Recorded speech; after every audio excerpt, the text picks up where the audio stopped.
here.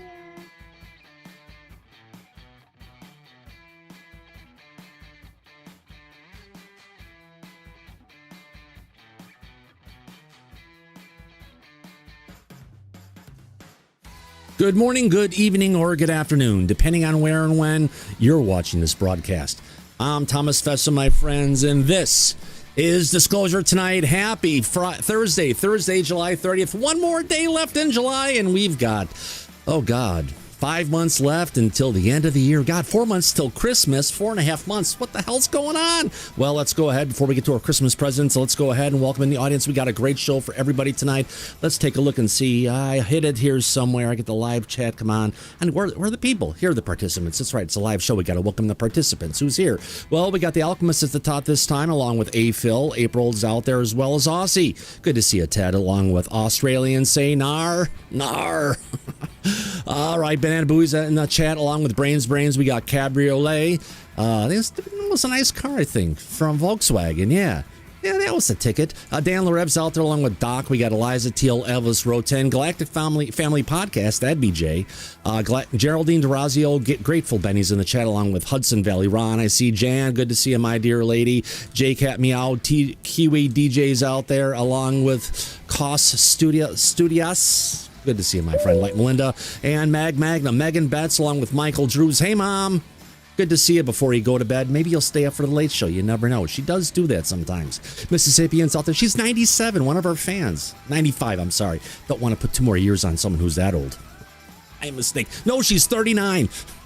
Michael Drews is out there, along with Ms. Cussout, Mr. Joey B, Necessary Dialogue. NYC Elevator Guy is there, along with PC Anderson, Ramestorm Hunter. We got Randy, Robert, John, Sam, Scooby Dooby Gooby, Scott, and Steve Mateo. How about that? Supercharged Lands Cruiser is there, along with Teresa Loves Our President. Close. I missed it by that much. All right. Teresa Loves Our President's in the chat, along with Terrence M. Bunce. Yes, we've got the Fantasy Football Master, Tinka Girl, Troubled 42, and Wasteland Wonder. Weedlander's out there, along with Wendy Joe. Good to see you. We got Yankee 5858. And, of course, our dear friend Andy, whose name is off the bottom of the scroll bar for some reason, Yellow Tommy Tanker, also known as Andy. How about that? Well, welcome, everybody. Yeah, we are on the eve, possibly, of another UFO drop coming from the Trump administration. Yes, we've gotten 4 already. Could we get the 5th one today? It's been 3 weeks now. Maybe we'll get something, maybe we won't. So we'll have a survey on that later today. But in the case that happens, I've already told Mike, don't wait till 5:30 to wake my ass up.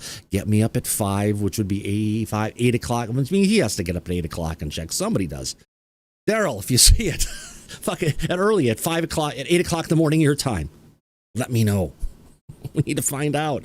Yes, we're going to go ahead and cover this stuff live. I got to make the title card before I go to bed tonight. So if that happens, the chat will be here all night long. Yes, they do stick around for like 24 hours sometimes.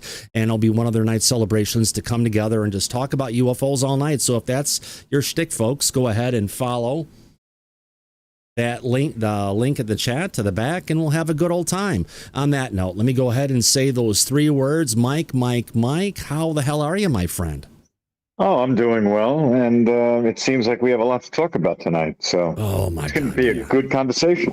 Yeah, this whole freaking deep state bullshit move to discredit Lou Elizondo and throw all these fake fucking accusations out there that are speculation with absolutely no proof, to go ahead and rile up all the Lou haters and all the debunkers and everything against him. It's just it sucks. I have to admit, we've lost some people in who unsubscribed after they were, coming out on Lou, and we blocked them for the night. Apparently they couldn't take a hint. Just come on, be nice. But some people can't be the way, and the biggest problem we got, Mike, is so many people out there. They just want something that they can believe in. They want to believe. And when you get to the point of you want to believe, if there's a dialogue you're going along with, they're taking every single word, every syllable, every sentence that they're putting together, and they're basically going ahead and trying to take it like it's a book, the Bible for that matter. And this is not the Bible.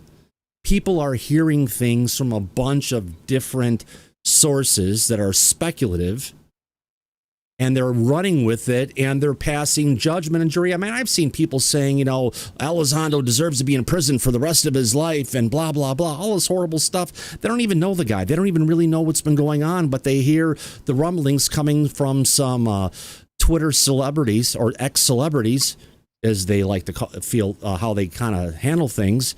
But it's more of just, it's a trap. It is. Like Admiral Akbar in Star Wars said, it's a trap. It's a trap. You got to get the rah kind of a thing to your, it's a trap. Yep. Like you're a fucking goldfish. Yep. There we go. Yeah, it's the same old bullshit. And, I'll tell you, you've been saying this for years as well. When the disclosure movement slows down in the community, and we're not getting anything further out of the government for a while, the drama kicks in. It becomes like a Jerry Springer episode. They start attacking left and right, and the audience pays attention because it's entertainment. Yeah. They want to see who's fighting and duking it out with the other person. So, this is what's going on now as well. Yeah, but, people get behind their persona, and they get really freaking nasty and mean. Well, look, nasty and mean, that's one thing. But when they're putting out complete disinformation and lies, that's another. It has to be called out for what it is. And Lou is calling it out, and so are we.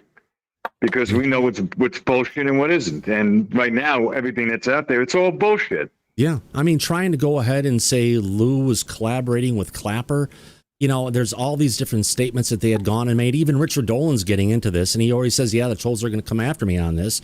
But, it's a, people are judging others without actually having the facts. Right, because if they had a shredder, that would have been the first thing they led with and put that all out there. Oh, wait, they don't. So that's why it's all innuendo, speculation, rumor, and bullshit. Nothing to back any of it up from any of them. Yeah. That's the problem. Exactly. Now, one of our friends we've had for a long time, I even hung out with him, hanging out with Elizondo about a month ago. Tio is in the back right now, and he's been covering a lot of this stuff on X, where I have to say I've been on the edge, kind of eating the popcorn, because I don't want to get dragged into this shit again, but it's great to have someone who's actually been in there, fighting the front lines for Lou and for what's going on and standing up for true disclosure, because that's what we're trying to get. Yeah. And it isn't just about fighting for Lou. It's fighting for the truth. It's fighting for the disclosure flat out. Because the disclosure they're pushing so hard for, they want whistleblowers to be able to talk and say absolutely everything about anything that they know. That's never going to happen. I don't think that's ever been on reality in the cards. But, Matthew Brown has been out there pushing that hard, that's saying, yeah, but what world are you on that you think the government's going to go ahead and tell us everything? I mean, a long time ago, I said, yes, they need to tell us everything. But if you get to know how government works and all the shit is going on, that's usually, it's not a reality. So we have to, set our expectations within the reality of what a government who's been involved with this and covering it up for 80 years. They're not going to open up the decks and the cards, because the biggest thing they've always been worried about is they do not want to not even inspire one of our adversaries. And if we open up the full deck of all the stuff's going on, not saying that the spies probably don't know this shit already, they don't want to take a double chance, because we're dealing with something here that's considered to be national security, Daryl. Oh, that is a wonderful thing. Drink up, everybody. I'm about 5 national security. 10. There we go. 10. You son of a bitch. There we go. Well, old fashions have 2 shots, and I've had 5 of those. Oh my goodness! You have had 5 of those? I met up with a person that left our company and enjoyed his company, and Well, there you go. I hope you had some food with that. No, I hope. We had a charcuterie board. And, if it was a she, hopefully she does enjoy company. No, it's not a she. It's not a she. Rats. No, camaraderie is a good thing too. So Banana Booey, we need to demand everything and expect less. Yeah, Banana Booey, good point. It's a good super chat to give us something to talk about for a second. Yeah, we can demand everything, but it's also realizing what is the scope of what we can possibly get. I mean, it's the same reason we see all these laws and all these great things that are passed when nothing fucking comes out of it ever. You know, you set your expectations up high and you get fucking disappointed every time. So we've learned. Low expectations. And maybe if we get something, then we celebrate, huh? That's the right I have approach. a feeling we're going to be celebrating a lot in the next week. Oh, yeah. And by the way, feeling. dates have changed again. Lou was not coming on Saturday. That has been canceled because he's coming on Wednesday. Right. Same bat time, same bat channel. So how about that? So it's happening. You know, with all the things going on, it made sense to move things a little bit sooner. Yeah, exactly. Yeah. I guess Vinny's recording his interview with Lou on Monday. So, I mean, on Tuesday we'll have a live thing here, and we'll get some time for some questions from the audience and what's going on in the whole thing. The back will be, we'll have to figure that out. We'll probably maintain where we usually keep everybody out until afterwards. Yeah, that's right.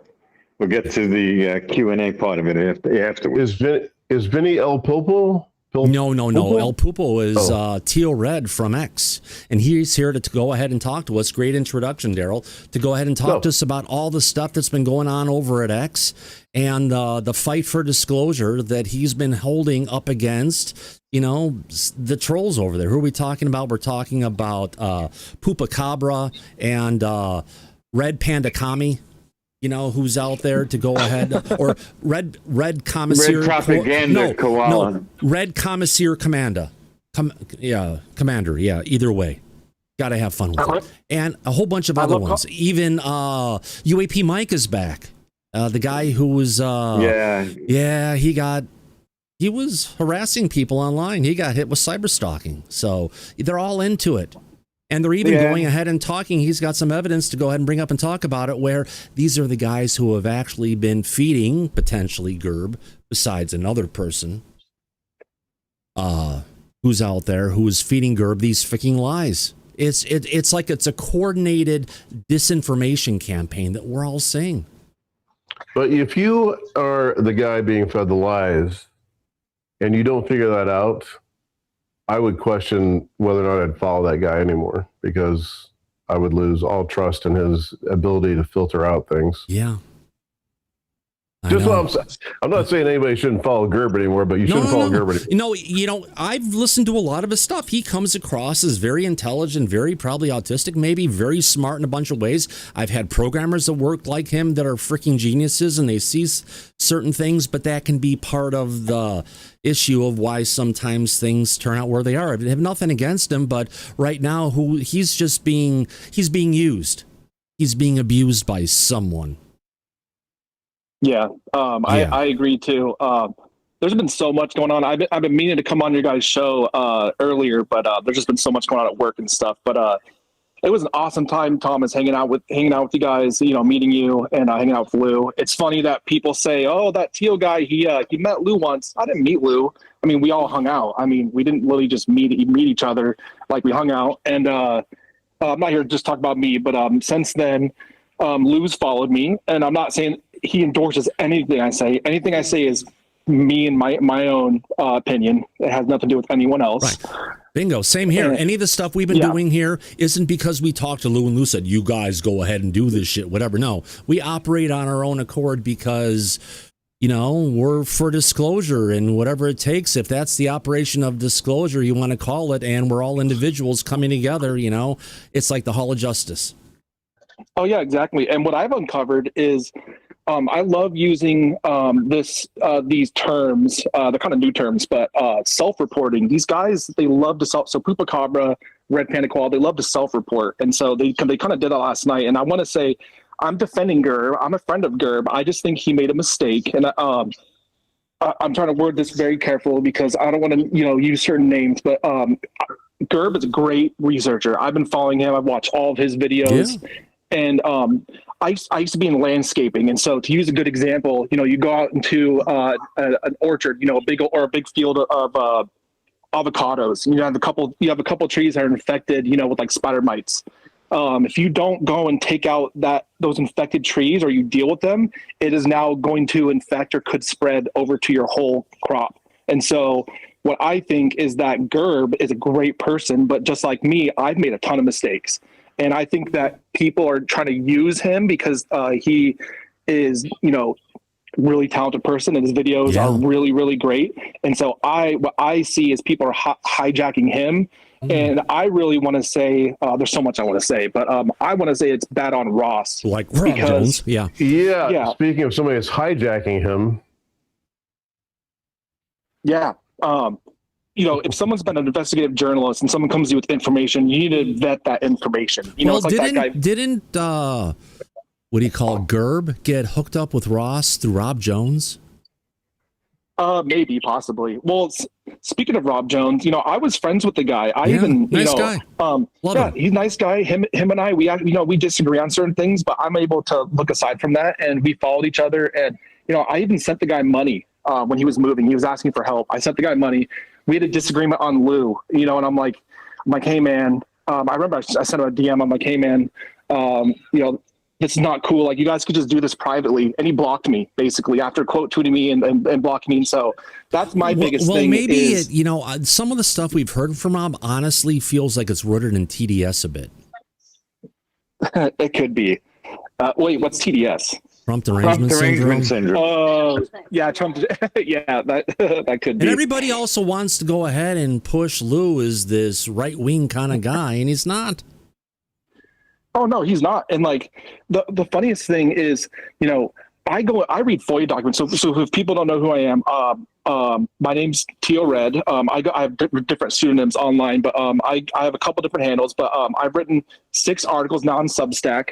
I want to get all of my ideas out, and so Sapak SRG, that was just mentioned on Ross Coldart's show, and I want to commend them for saying that Gerb had the balls to go up there and mention the gatekeepers, MJ12 or Majestic 12, MJ27. But I found those guys 3 years ago. And so I commend Gerb. That's awesome. He found them on his own. But and this is what kind of sticks to me. I found the gatekeepers and I sent them to Ross Coldart, and he left me on red. He didn't even fucking read it. And so that's where I'm upset is Ross has had this information since 2023. He could have taken my work. I've said, hey, I can only go so far. I'm only just, some random guy. And I'll land my plane there, but I'm only one guy, and he left me on a red. And 3 years later, he's talking about the stuff I sent him, and so that's just one other thing. Last thing I want to say is he should have vetted that information, because the stuff that was repeated on Ross's show came from convicted cyber stalking felons. Yeah, and others potentially. Daryl, you have your hand up. Yeah, El Popo, do you think that Gerb will come out on his next show, because he said he's going to explain more about his comments about Lou? I'm just curious, do you think on his next show he's going to admit that he was wrong? I don't know. I hope he does. And like I said, Gerb's a good guy. I think he's a good guy, and I think that he was just hijacked. So I hope he does. I think he means well. And I'm not perfect. I've made a ton of mistakes. So I hope he does. And I have one more question. One more point. Yeah, shoot for it. One more point, Thomas. El Pupo's icon is, I'm pretty sure this is the thing that's trying to get out of Ross's nose. El Pupo, say something. Yo. What's up? Oh, there it is. Yeah. Okay. Yeah, but it just comes down to someone's been feeding this guy some information, and he's kind of, bitten it into a hook, line, and sinker. Biggest clue I could say is, if you know where Gerb is from, put 2 and 2 together. Here's a national security, Daryl. I'm trying to figure that one out. Where he's from, national security. Where's he from? Yeah, it's a shame. It's like there's this battle between friends, battle between other people that shouldn't be there, and it's a mess. Well, Pupo, please go on. Yeah, it's a big mess. There are a couple other big points I want to say. A lot of people like to say that ATIP was just a limited hangout. Have they read the documents of ATIP? Because I've read 100% of all of them. I've read Probably not. over 10,000 documents. I have them saved on my phone. I have them saved on my computer, and I have them saved on my backup phone. I have a burner phone. Yes, I have a burner phone. It doesn't have a number, but anyways, I've read all those documents. So people love to talk from a place of ignorance, and I try to say, hey, couple of points I want to say. So back. Two big things. So back to the documents. I've read all the documents. There's over 10,000 documents that have either Lou Elizondo's name in them, or hold on one second. They either have Lou Elizondo's name in them, but either discussing ATIP, they're discussing OSAP, or any plethora of those. And so I read all the documents. I've even gone through there and found, so Lou Elizondo posted earlier this year of the bigot list for ATIP, and it shows blacked out, and then it shows his name. Yours truly, I went into John Greenwald's big old vault, and I found his documents that he didn't even know had in his vault. Any dildos in there? We heard there's a lot of black ones. Oh, there's a lot of dildos in that vault. There you go. Sorry, that question comes from Matt Ford over at the Good Trouble Show. No, that's definitely true. I'm already blocked. I've been blocked by John for years, so. Oh yeah, me too. Yeah, I found in there the unredacted full bigot list in there, and it shows Lou's name, and so I'm like, yo, like he's in there. And people still doubt it. And so my main point is that what was brought up on on Ross's channel was, here was the argument. The argument made on the program was Lou Elizondo was quote, and I'm not saying this, but this is the quote, that Lou Elizondo is allegedly worked for the program for Clapper, and he was, wanted limited quote unquote disclosure, and then David Grush changed narrative talking about crash retrievals. Well, that's totally wrong. You guys know that because Thomas, you and Mike and a couple of you guys on here had Lou on the show when he talked about crash retrievals and Roswell in 2021 and 2022. And so I kindly was like, hey guys, you're kind of incorrect. You're trying to say that David Grush changed the game by talking about biologics, crash retrievals, but that's incorrect. Lou actually mentioned them, but he said, I have NDAs. I can only go up to the line, and I can't cross that line. And again, this is only me speaking for myself. I don't speak for anyone besides myself. Yeah, well, Tio, Lou was on Tucker Carlson in 2019 talking about crash retrievals. So long before David Grush was known to the public in 2023. So Grush came out with the interview he did in June of 2023, and then he testified July 26th of 2023. But Lou was out there for years before this, talking about this. And he talks a little bit around it, but he kind of addresses it, but he can't get into the details because of his NDAs, which everyone's saying, oh God, you're getting absolved by the president, go and talk about everything, but that's not what we're getting. What we're getting is it's dropping the NDAs so the lawmakers, the people in the executive branch, can hear and understand what's going on firsthand so they can get to the information and bring it out. It's not to go ahead and take a schmuck and say, go ahead, here you go, talk to the public about all this classified information. We don't care. Take it. But when was that ever in the cards? Never. Never is right. And as far as the video that's going to come out from Gerb on his channel, I wouldn't be shocked or surprised if he doubled down against but wait, Lou. there's more. There is a... All right, there is another video coming out from Ross Colhart and with producer Megan that will be released on Sunday morning to address this controversy. Yeah, I hope he doesn't double down as well. Yeah, Mike, I agree on the double down part, by the way. Yeah, because it's obvious now. We know what they're going to do. We know what they decided to do in the first place, so of course they're going to double down. Make it more tumultuous. Because, you know why? Because logic dictates, and it's common sense, that if very quickly after they came out with all this bullshit, if they would have reversed their position on it, they would look really stupid. Mike, but I hate to say it brings up the bear in the room. Are they going to address the arm and elbow coming out of Ross's nose? That's what all of us would like to know. Is that an alien implant? Is it a small alien being? It's El Pupo. Look at El Pupo's icon. It's me. An arm. Look at it. Go ahead, El Pupo. Yo, it's me. I'm coming from Ross's mouth. Do you see me now? See it? His arm is wrapped around the machine gun. Yeah, but it's more like, it's more like octopus than it is potentially a little hand pointing at something. You better show it again because El Pupo may not know what the hell we're talking about. All right, here we go. One more time. If you look at Ross's nose, he's got this little, as Tim Senor called it, flat out. Yeah, I see it now. Said, oh my God, look, it's like a little arm, and there's a hand there at the end, and it's pointing. What the hell is it pointing at? What is it trying to tell us? It's trying to grab a hold of his nose and shoot it, apparently, to El Pupo's icon. I don't know. Sorry, folks. We have to have fun with that. But, you look like you sniffed cocaine. What? I think you look like you sniffed cocaine. It's like another little arm. I have a question for you guys. Don't you guys think it's like, what do you guys think that why Ross didn't push back and say, Lou has talked about craft retrievals 2019, 2021, 22. Like, why didn't he push back? Because that's clear disinformation. So if somebody, and I like Ross. Because it wouldn't support his new motive of tabloid journalism. Yeah. Flat out. Yeah, that's what it is. That's what it is. He's been pushing more and more tabloid, not being a real reporter at this point. It's like, I'll say it's like looking at the Weekly World Noise with fucking Weekly World News with Bat Boy on it again.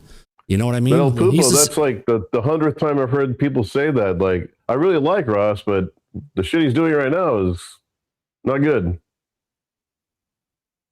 So I don't know why Ross went down this path. But it's been getting bigger as time's going on. Could this thing that he had with Gerb and the whole bit be because of the new Rob Jones guy who he brought in to be a part of the reality check, to be the official ufologist for News Nation? And this is the information that's coming in and spinning Ross into this. It really could be, because I think I think Rob has been involved with News Nation. I mean, not News Nation, but Gerb for like 8 or 9 months, right? It's been a while. I think Ross is taking his cues from Gerb, quite frankly. I said this the last 5 nights now. Yeah. Well, we've got one of our panelists in the back in the hospital with his hand up, Corporal Abe. What say you? A veteran of both the Army and the Navy. Yes. Hello, everybody. I want to give a shout out. Corporal, what's up? To a few people. I've been missing for a few days. I had some medical emergencies. My landlord, my neighbor, my girlfriend, the Queens West Medical Center, 2 different hospitals, collectively all saved my life and helped me fight cancer. Pray to God we defeated it permanently. Yep. And they've been keeping me alive. And I just want to shout them out and say thank you. Thank you to the community, my family, everybody. All love you. I'm still here. I made it. I got to take some medicine soon, and I got to get off to go do a little walk. I'm going to try and make it back. Love you all. Love you too, my friend. Here. It's great to see you fucking alive with a heartbeat. Right. I made it, guys. Yeah, thank you, sir. It was a long story, but Hawaii helped me. Queens West, Queens Medical Punch Bowl helped me. These doctors and nurses, professionalism, above and beyond. Yeah, the audience also, I want to shout out the President of the United States for doing something for our veterans today, too. That was pretty amazing. Our audience is saying great things. I know you can't see it right now. Oh, my God. I can't see it, you're okay. But I love you guys. Awesome. Yeah, they love you, my friend. All right, I'm out, guys. I Feel love better. you. And I'll read off the stuff. You can close your eyes. That's fine. Corporal A, brother, get well soon. Hearts and broken hearts. Thumbs up or clapping for you coming on. Lori G sending healing thoughts. Kelly Barode sending hugs. God bless Corporal coming from Doc 58. Cabriolet 86. Prayers. Keep improving him. Let's see what else was there coming from Cabriolet 86. Of course, amen. A lot of love coming in. We wish you the best, Abe. And God bless America. God bless the planet. I love you all. God bless Disclosure. How about that? God bless Disclosure. I'm still here. We're going to get to the bottom of this. I love you all. All right. Yeah. I love you gotta back, take this man. I'll medicine. keep on reading these. Just close your eyes, relax. God bless. Hi, sweetie, coming from April. We got Banana Bowie Corporal with 3 American flags. Cabriolet 86, a pair of praying hands. Thank you, girl. No, forget about that one. Let's blessings and best wishes from Rainstorm Hunter. Shout out to my children. I'm sorry I worried you guys. That's okay. Dad's still here. You're all right, fine. guys, I'm still here. Just relax, man. I'm just reading these across so you don't have to read it. Corporal Abe, thank you for your service from a Marine Yankee 5858. God bless Disclosure from Cabriolet. Banana Buoy, some more American flags. Costed us a heart. We've got a bunch more hearts from Julian Reverbal, Rainstorm Hunter, a heart. EW 21. God bless my brother in arms, Corporal Abe. Abe, good to see you doing well. Keep up the good work, Corporal. USA, USA, USA. Corporal Abe, best wishes from Dennis Benke. Teresa loves her president. Love you, Corporal Abe. And everybody is just pouring in just tons of love.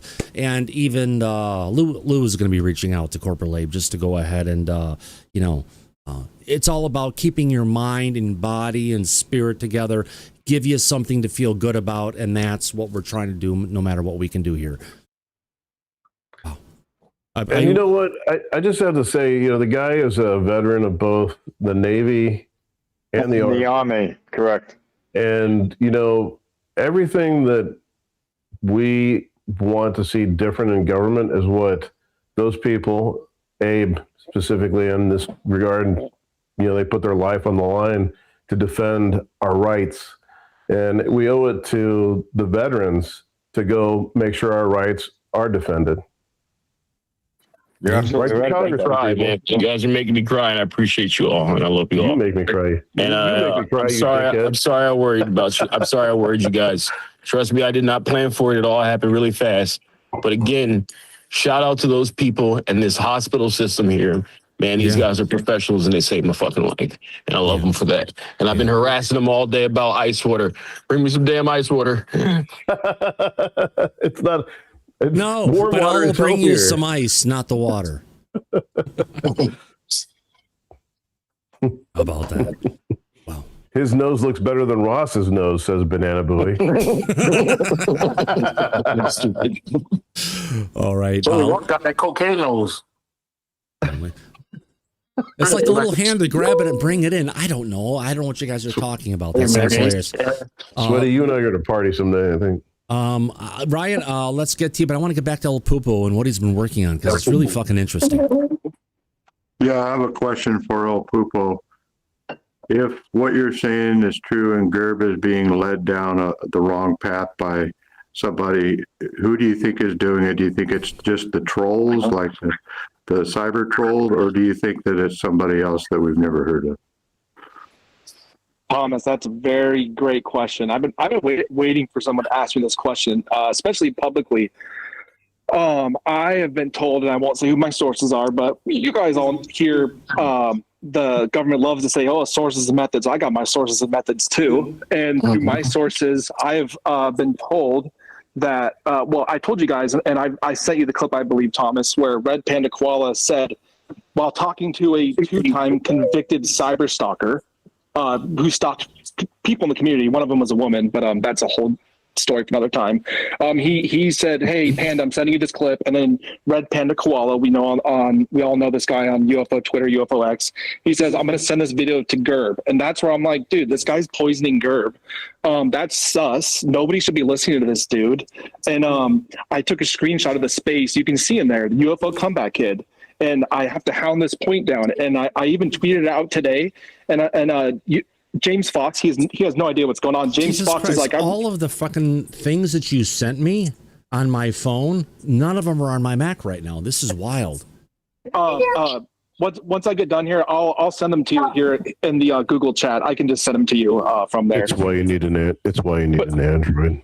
Yeah, but no, it's not that. No, it's not that. It's actually the problem going on with Google. Honestly, That's why you need an Android. no, it's not. You don't need an Android. The problem is here, and I'm not trying to cancel anybody. I think People I've are got like, this "Oh, one. Is it this one here? I think I've got it. Let me go ahead and bring this one up here. Yeah. Let's get to a desktop, Thomas. Video guest. All right, here we go. So this is coming from X, one of the posts that you did, saying Red Panda Koala just admitted to sending Gerb, quote, clips of Lou about Lou. Now we know where the disinformation is coming from, in part. I'm going to sit back and relax now. Yeah. So what I have been told, and so Thomas had a great question.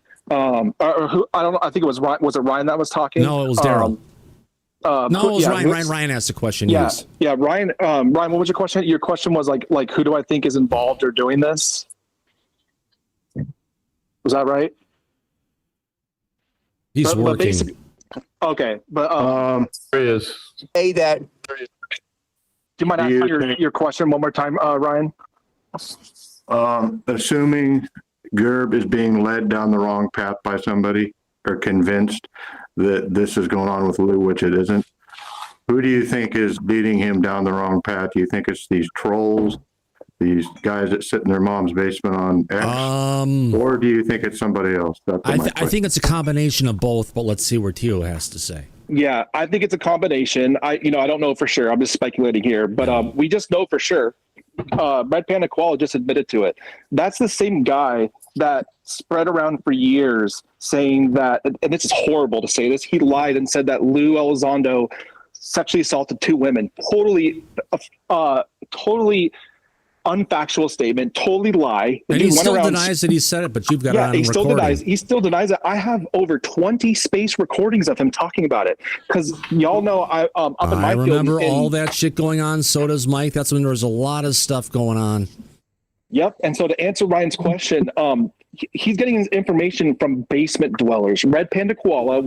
I think he's on the second floor of a tri-level and upper floor.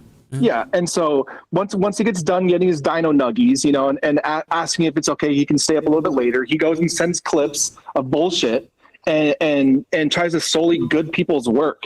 And so he literally is a basement dweller. And so one of my sources told me that one of Red Panda Koala's sources is Ron Pandolfi, a literal CIA agent. So what do you know? We're having CIA agents feed bullshit into the community, and it's making its way onto Ross Coulthart's show. So that's why I'm so upset with Ross Coulthart. There or other potential sources. We don't know exactly where it could be coming from.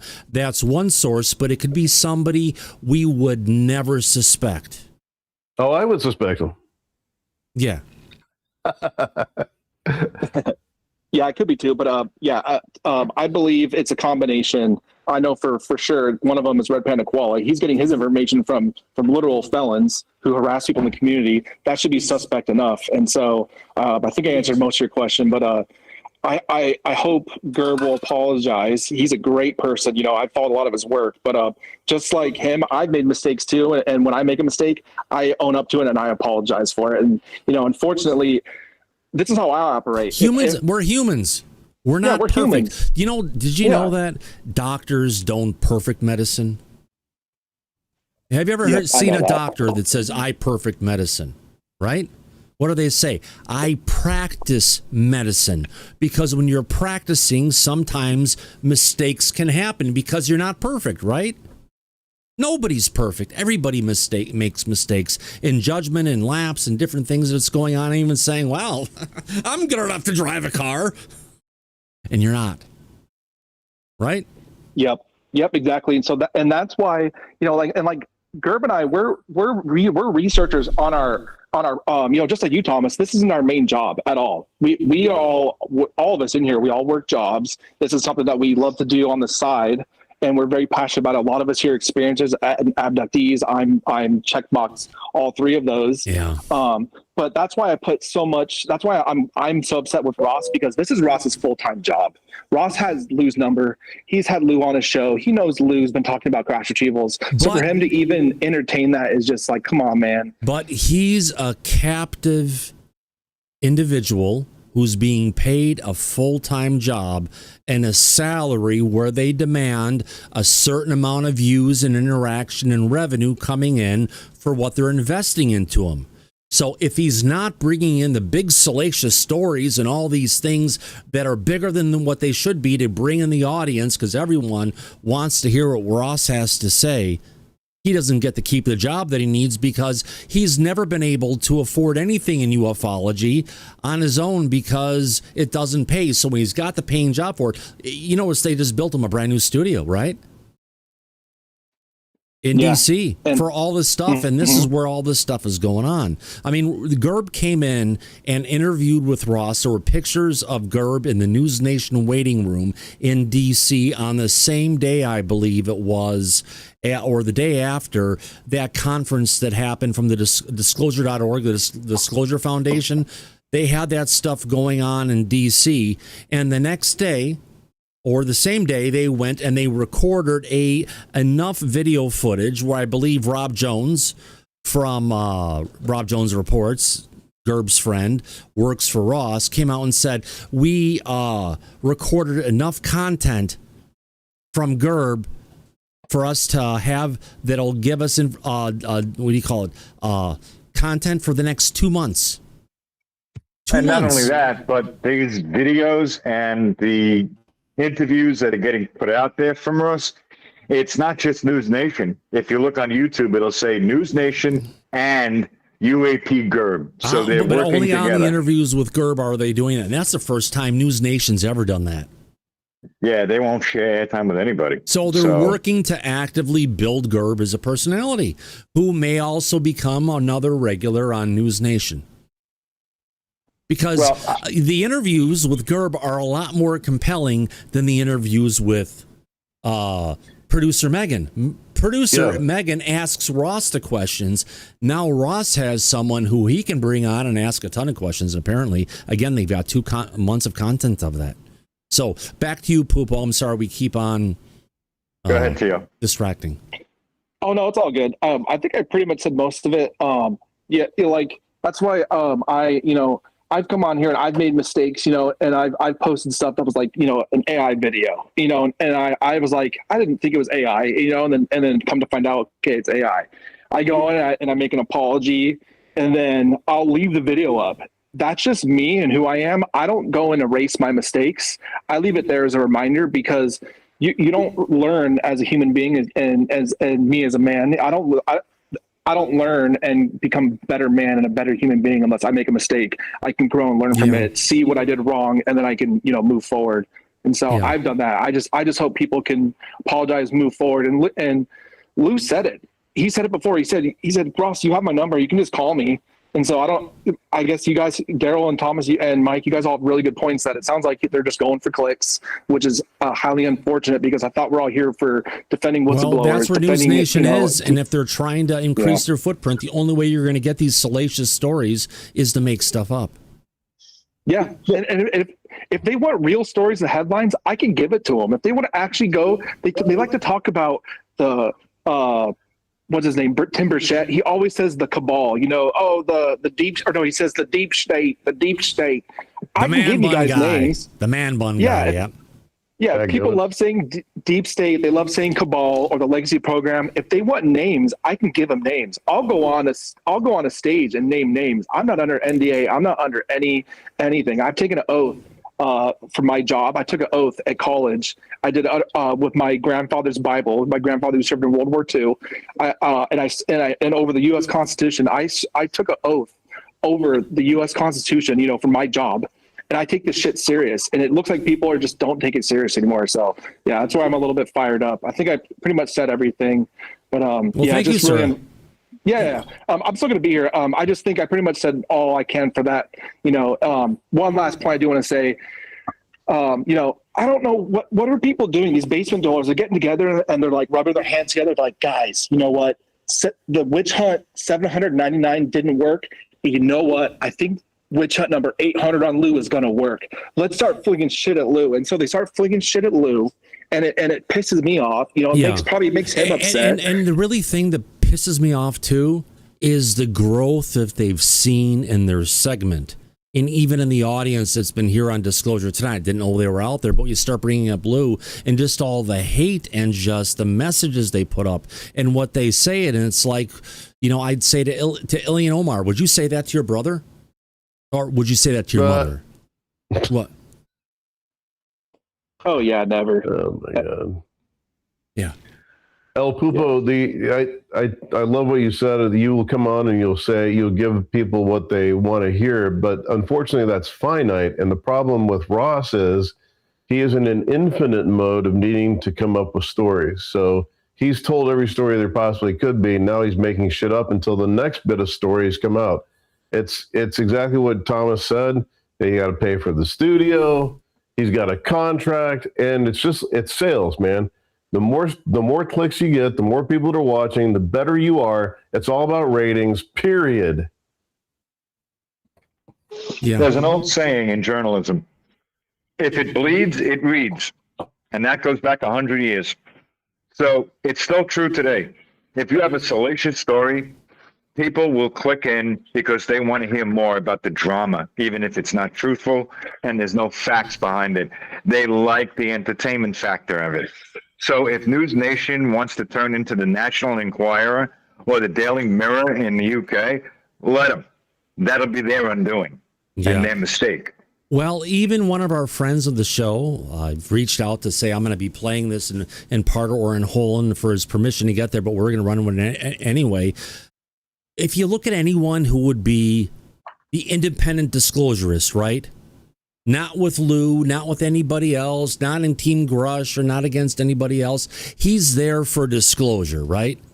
He doesn't play it this way or that way or stuff. And Richard Dolan took a phenomenal view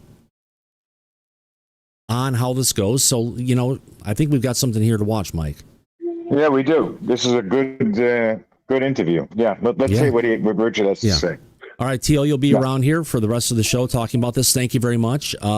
Appreciate it. If someone wanted to find you on X, what would they look for? Can you share your, either in the back or in the chat, your X account, and let the audience know how to find out more about you? Yeah, well, I'll just say it. People already pretty much know. If you want to find me, UAP Luigi on X or Twitter. Let me find my Substack. I'm on pretty much anything, but actually, I could probably get it off of X. Yeah. What the hell am I doing here? Keo Red Octopus on every social media, on Twitter and X. I'm UAP. I'm going to go ahead Luigi. and, if you don't mind, I will go ahead and go to bookmarks. Actually, when I go to messages, I want to go from you, and I will go ahead and share your account. Up the UAP Luigi account that he asked. Right. Here we go. That's the main one. Let me go ahead and share this in the chat. To learn more.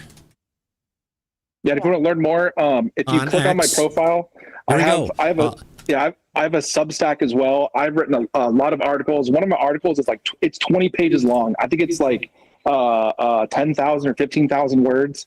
I put it all out there. I've dumped my whole brain out, pretty much what I've uncovered. So if people want to read more, everything's free. Nothing's paywalled. All right. I just put the link in there for the audience for both your account on X and also for your Substack articles. Appreciate it.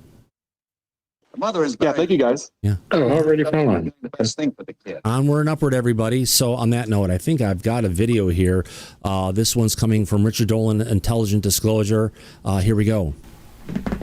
Hi, everyone. So a serious controversy has continued to develop within the UAP or UFO community following which is completely this is unfucking necessary. Ross Coulthart's interview with UAPGerb on News Nation. It's a very interesting interview. I highly recommend you check it out. I'm sure many of you have already done so. And I just want to say, I actually love and highly respect both of these men. I think UAPGerb's research is outstanding. I'm a big fan. And I'm a great admirer of Ross Coulthart's journalism in this community. So that's not my problem at all. But I do have I have some questions about where this conversation is going, and I just would like to raise them here.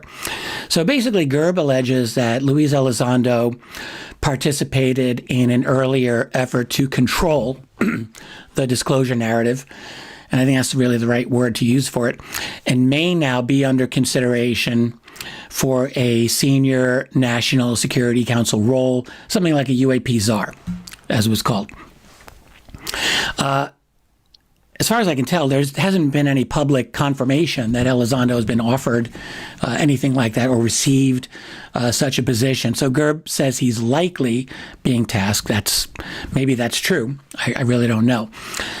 I'm not here, by the way, to defend Lou Elizondo. He may know a lot more than he has disclosed, and parts of his intelligence career I have no doubt would deserve investigation. My problem is that the theory that's been put out contains, at least in my view, substantial problems of evidence, of chronology, and at times I just have to say basic logic. So I just want to walk through some of these. So I think I've got this accurately, and if I get any of this wrong, please correct me. I will issue whatever correction and apology I need to. But as far as I understand, Gerb describes ATIP as an informal, unfunded working group that basically served as bureaucratic cover for various unspecified NSC UAP activities, apparently including something relating to like a crash retrieval portfolio and a limited disclosure effort. So in other words, ATIP was like a cover that had much more serious UAP programs within it that it was protecting. And James Clapper, who was Director of National Intelligence, DNI, for more than 6 years, from 2010 until January 2017, that he allegedly stood behind this whole effort. And that Elizondo, according to this hypothesis, I'll just say, had an earlier role involving technology or program protection within the legacy system. And then he was then made the public face of a controlled disclosure campaign. Hillary Clinton was expected to become the vehicle for this limited disclosure because everyone expected her to get elected, and then she didn't. She was apparently going to acknowledge that non-human intelligence existed or exists, that there are anomalous craft, UFOs, in our skies, and that the focus was going to be on military encounters and things like Elizondo's 5 observables. Mike, this all echoes what Lou has been saying for years, right?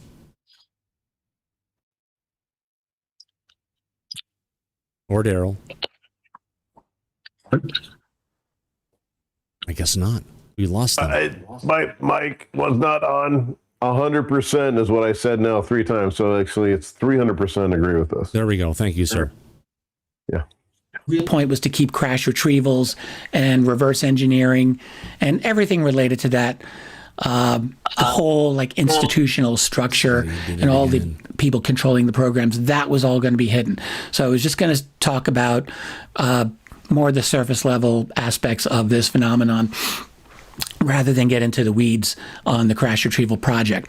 The fact that Trump won unexpectedly, and no one, I think, very few people anyway, expected Donald Trump to win that election, that supposedly disrupted the plan because the people involved did not trust him really to manage the information.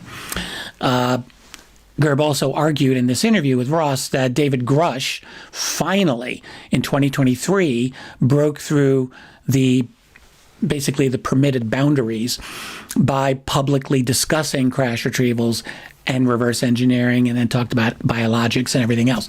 So then Elizondo, according to this concept, had to modify his position because Grush had changed the game. He had changed the whole public conversation. Gerb called this adapt or die. So that, I believe, is a pretty accurate characterization of what he was saying. There's a lot more detail. He's got a lot more to say on this in the interview. Again, go check it out.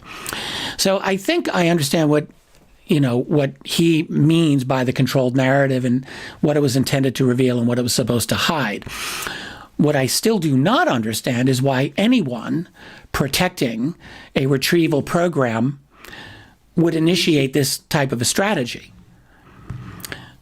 Before 2017, one of the most significant protections surrounding any alleged legacy program was ridicule, and then after that, just silence and ignoring.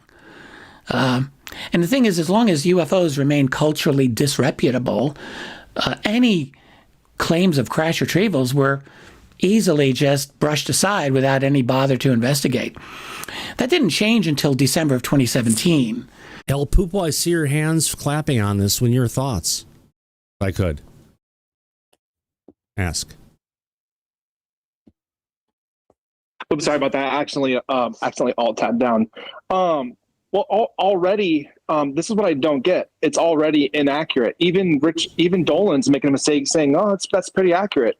But we just heard today that Lou Elizondo mentioned on Tucker Carlson in 2019 crash retrievals, biologic. So like their argument is based on a lie. So that's what I don't understand.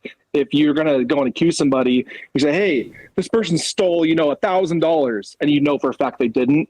And you go up and look, it's not there. So like that, if you're going to do, like I made the point earlier, witch hunt number 800, why are they using a lie? You'd think they would use something real, but they're using dirt. And so again, I don't know how these, but I'll round it down. Or for instance, this guy stole a bunch of money as a military contractor. Why do we want to trust him? Yeah, exactly. And like, there's zero evidence. I don't know how these OGs can be making these very big mistakes. Because no one's living this 24/7. They hear information as it's coming in and it's going out.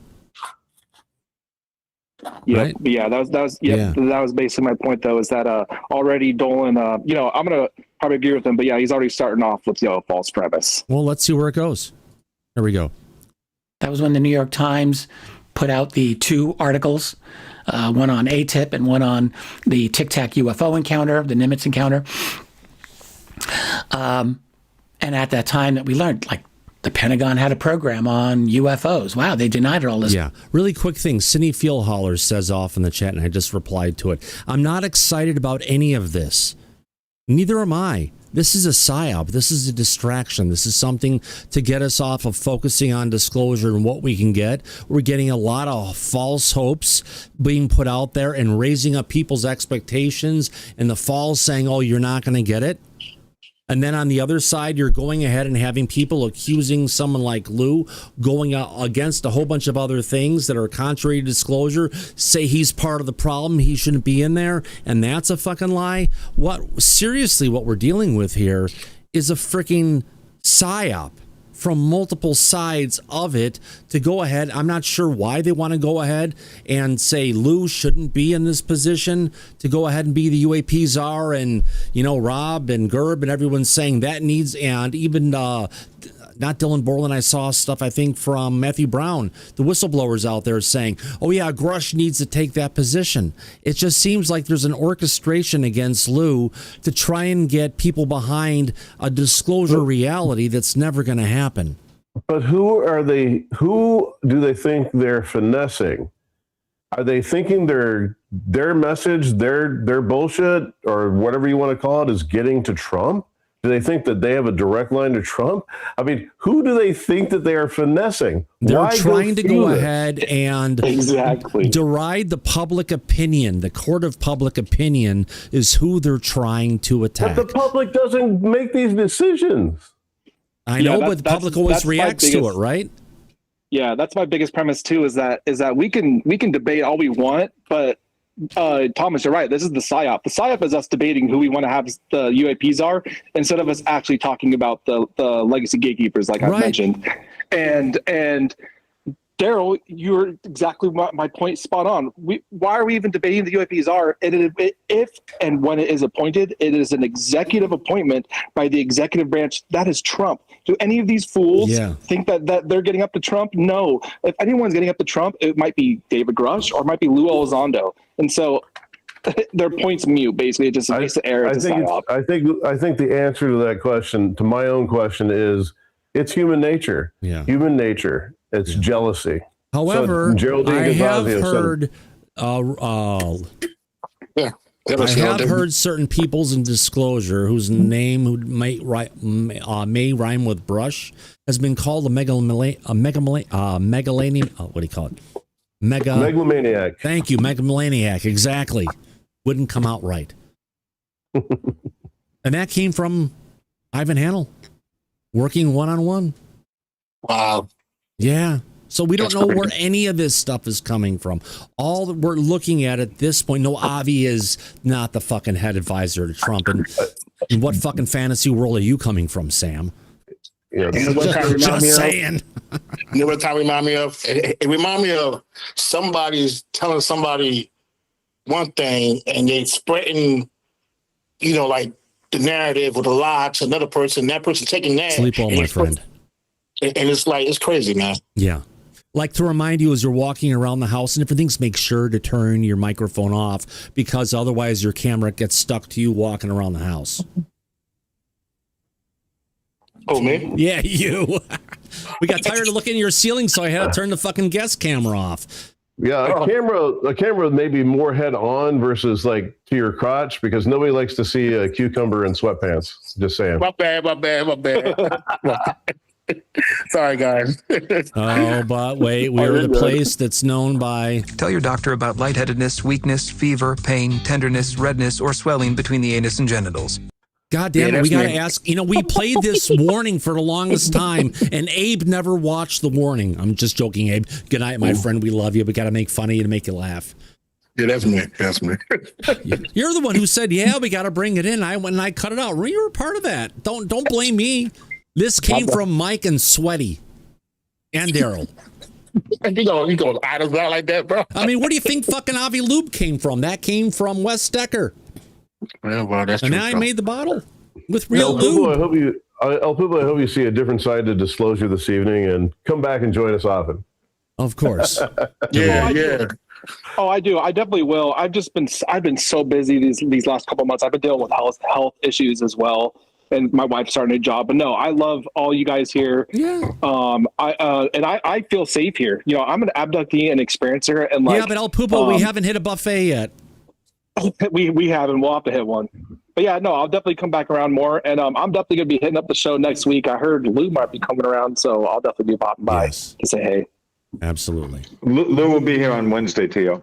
So. Yeah, that sounds awesome. You'll be one of the few in the back. Watch out for the invite. But I will need an email address. Send it to me on X and we'll get there. So, okay, let's go ahead and get back to Richard Dolan. Here we go. We saw the Navy videos. We listened to David Fravor. We started hearing Lou Elizondo talking about this, saying, you know, if these objects were Soviet or Chinese, the national security community would be going crazy. Instead, I hear only crickets. That was, I think, how I first heard Lou Elizondo. So that really kickstarted a major mainstream national security discussion. So if this was a controlled disclosure program, my question simply is, you get the government eventually admitting that non-human intelligence seemed to be operating advanced craft here. Who could not know that the next questions would be inevitable? Like, have any of these crashed? Were any of these recovered? Where did the material go? Who's been studying it? In other words, this would obviously increase pressure on the retrieval secret. It would not protect it in any logical way. The most safest option would have to be continued silence. Yeah, because they can't talk about it. You know, we'll get an admission from the president that the aliens are real, aliens are here. Are they going to get into any of the crash retrievals, any of the biologics, or any of that kind of shit that everybody wants? Don't bet your house on it. Don't bet a buck on it, because I guess we'd have to take those stats to one of the voting platforms out there. My God. You know what I mean, Daryl? Yes, I do. Yeah. I think the deep state is out there pushing that this narrative to try to, just pushing out the lies and, having people go out there to try to debunk a lot of this stuff. For real. That's what I really think. Yeah.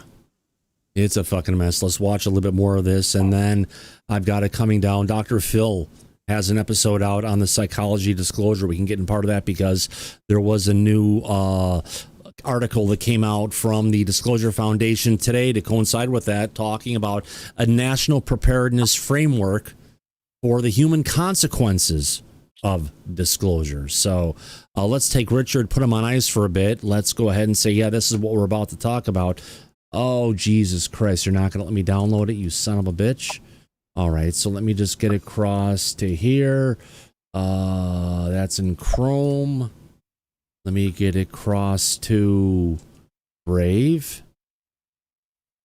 This person's That's what I love about in. live broadcasts. But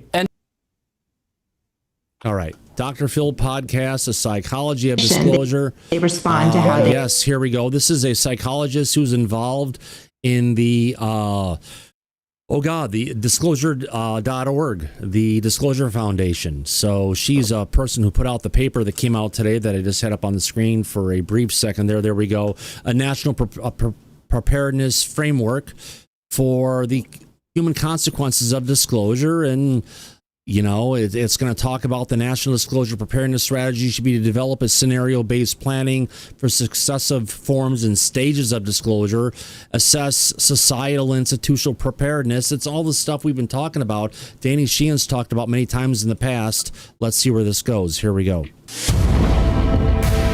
I want to talk to you tonight about something our own government is doing quietly, a piece at a time. They're not dropping the whole truth on us at once. They're releasing it in tranches, a hearing here, a report there, an admission that some of what's up there in the sky isn't ours. I think and that isn't anybody's we know of. Bit by bit, they're walking us towards something. And here's what comes in stages. First, they acknowledge it. Then they confirm it's real. Then they tell you where it's from. And somewhere down that road, maybe closures, just maybe, is the big one. The government of the United States standing at a podium and saying out loud, we are not alone. Now sit with that for a second. Not the headline, the meaning of it. Because here's my concern. They may be handing us the biggest news in human history. Without context, with no instructions, just here you go. No plan for what it does to a person, the mother explaining it to her children, the man whose faith just got tested, the folks already hanging on by a thread. And when you get a truth that size with no way to hold it, you know what fills the gaps. Fear, rumor, people who will sell you a lie because they're scared. Damn it. Because they have larceny in their hearts. There are lots of motivations. That's the part that gets to me. We've got scientists at the table, generals, historians, astrophysicists. But the one expert who studies how a human being actually reacts to what happens in their life really needs to be in that room. And we need to make sure that that happens before the official word comes, not after. You don't chase something like this. You prepare for it in advance, because you cannot get ready for something like this once it's already landed on you. My guest tonight has been saying exactly that, and almost no one is listening, and there are reasons for that, and we're going to talk about it. Dr. Janice Billhauer is a clinical psychologist. She's taught at Emory, at UCLA, Columbia, and she is sounding an alarm. Not to be an alarmist, not to be dramatic, but to be prepared. She's going to tell you who she believes is most at risk, why the truth matters less than how we are told it, and what all of us need to do to get ready. Because, quote, we'll be fine, is just not a plan. So, Dr. Billhauer, thank you so much for joining me. Thank you for having me, and thank you for taking this topic seriously. Hey, Sweaty, we're still looking at your ceiling again. Mute yourself, please. We got you. There we go. Thank you. Well, I do take it seriously, and I'm not a Johnny-come-lately of this. I've been focused on it for a good while, and I'm a former skeptic, although I guess I would say an open skeptic. I'm always just kind of let's look at the data, let's see what's there. We've been through, I guess, 4 disclosures so far, 4 sets of information that have been put out. I think pretty cherry-picked, frankly, and I think all without context. What's been your reaction to the approach and to what's been released so far? So I think that the government is giving information in a very slow way. I think that they are giving it without context, which I think is something that is a bit problematic. We know that people don't respond to information, they respond to how they interpret information. And without any guidance around how to interpret what's being released, I think that that leaves a lot of room for people to misinterpret and to have reactions that perhaps are not what we would want. So I do think there needs to be context. I think it's important to be skeptical. I think that we don't know yet what the UAP are. I actually sit on the UAP Science Council, and so we are looking at that very actively with some of the top scientists in the world right now. And we don't know what they are, but we don't have to know what they are in order to realize that there's something there that we need to be preparing for. I heard you say something that I believe for a long time. Actually, it's this summer, I guess next month, that I'll have been in this field for 50 years. Probably noticed I have thinning hair. I'm willing to admit it. So I've been doing this a long time, and I've come to learn that. Mike, that is way the fuck beyond thinning.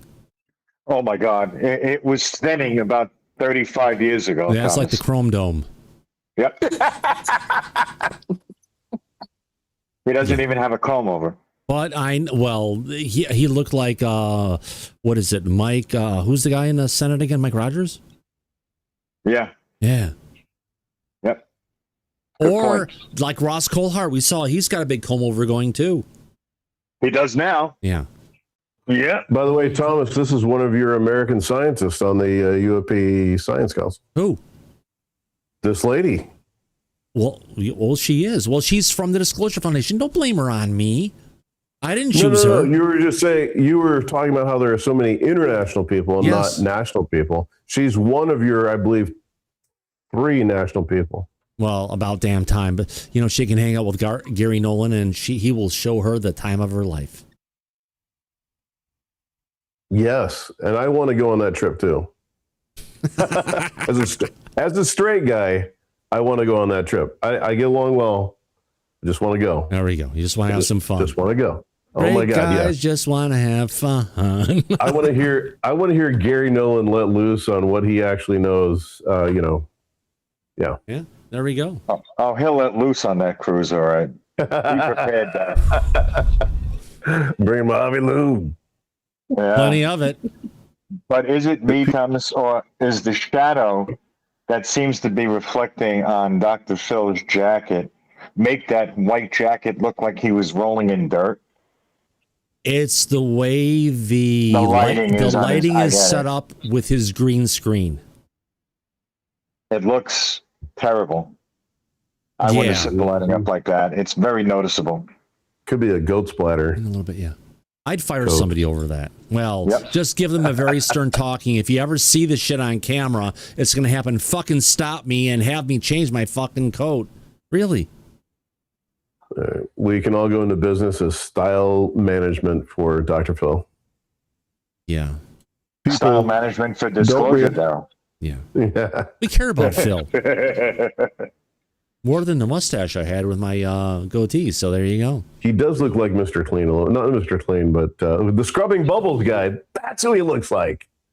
Oh, the guy with the hat on. Yeah. Scrubbing Bubbles guy. I knew he reminded me of somebody. But the Scrubbing Bubbles, those were like the little cartoon characters saying, Scrubbing Bubbles, Scrubbing Bubbles, Scrubbing Bubbles. Yeah. No, you're talking the Tidy Bowl man. No. I'm talking about the Scrubbing Bubbles guy with the mustache. No, that's the Tidy Bowl guy.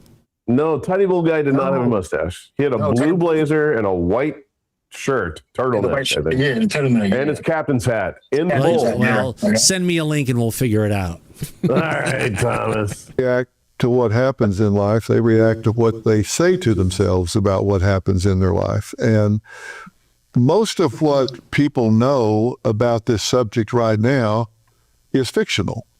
Movies, stories, things like that have been identified as fictional. They weren't presented as fact, like Close Encounters of the Third Kind and that sort of thing. So we have a frame of reference that people kind of embrace and integrate. We have these images of alien life forms and things like that that have just kind of become part of culture, pop culture. But if that's all that people have, and it is for the most part, the vast representation of what people have, that kind of represents their yardstick, their reference point.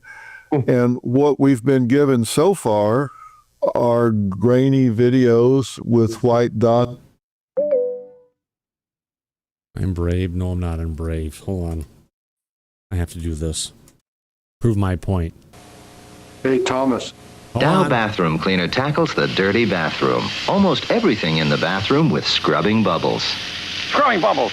Oh, that's our scrubbing action foams your bathroom clean. We disinfect too. Oh, we do. We really do. No aerosol tub and tile cleaner is tougher on soaps, common germs. But we don't just clean and disinfect surfaces. No, no, no. No. We make them shine. Oh, the glare. Can't stand the glare. No, so scrubbing bubbles is not Phil. Thomas, I just posted in the back chat the same thing, but the actual animated one.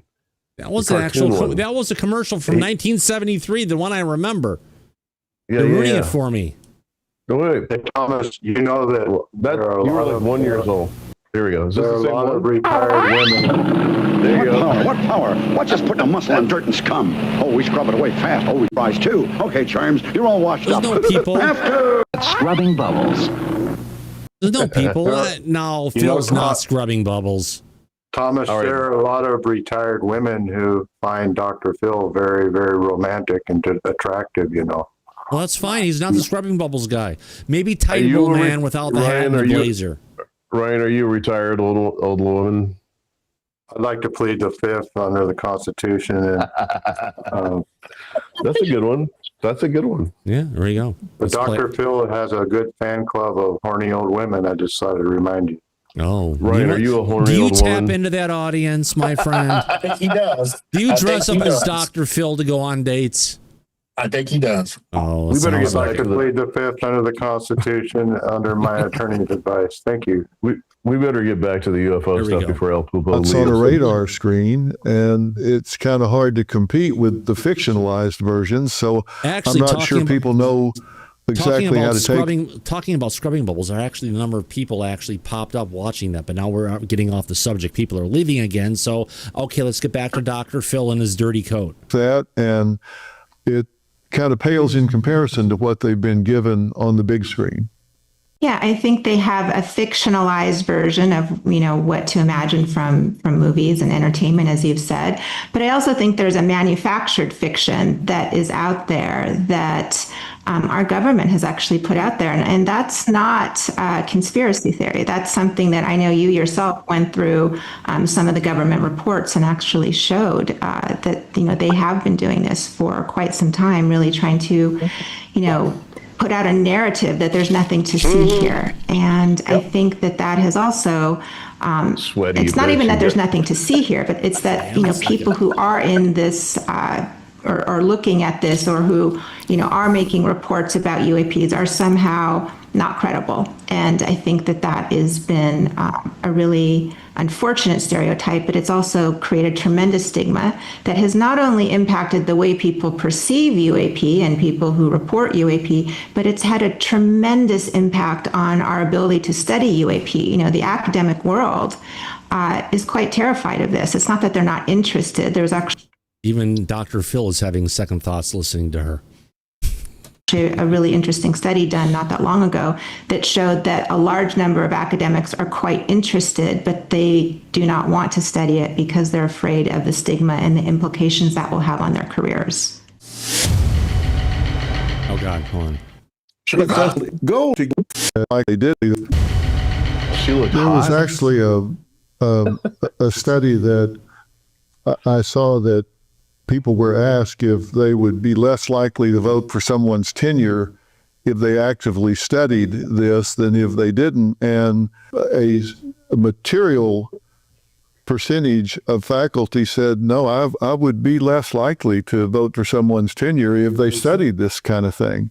And I know you, one of the things that you took exception to was my framing that there are people out there that I characterized as non-credible representatives.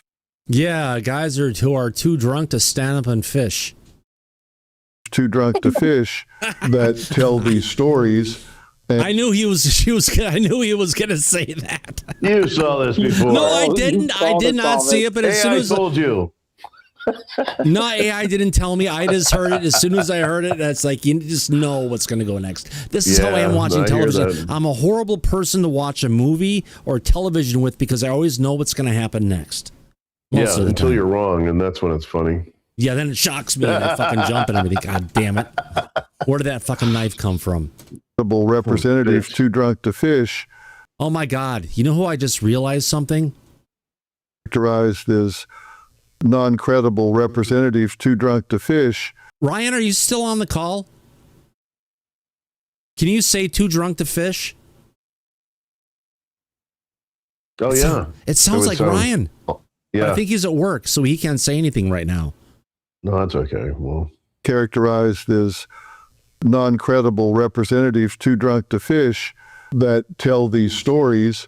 And I stand by that characterization because I think that a significant portion of those that have been pushed out there are actually not by accident. I think there has been a psyop that's gone on where the most outrageous, non-credible folks have been pushed to the forefront of the media, so people that are credible, hardworking, everyday people that have seen something are less likely to step up and report. Everyday Americans that, whether they're commercial pilots or farmers or linemen out away from city lights and things like that can see, get painted with a non-credible brush.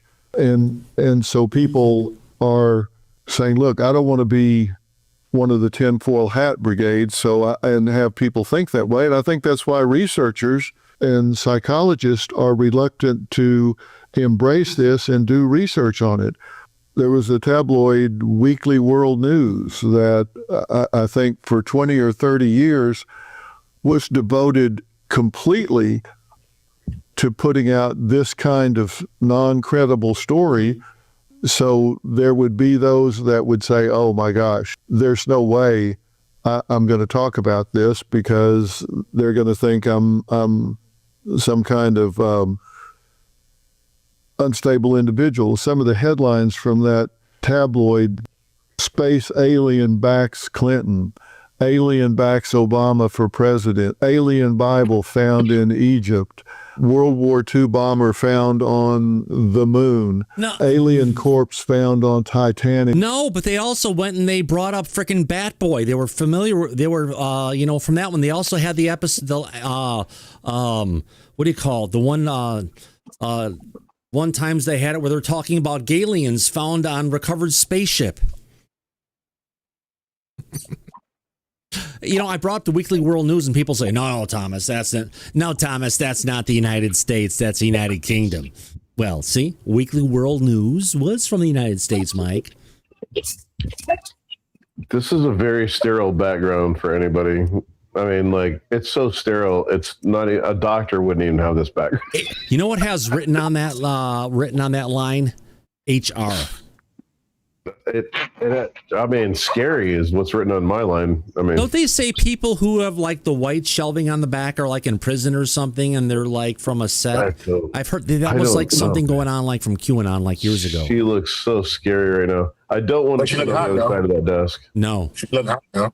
No. She's a psychologist, so she would know about mental health, you would think, and what's healthy or not for her background.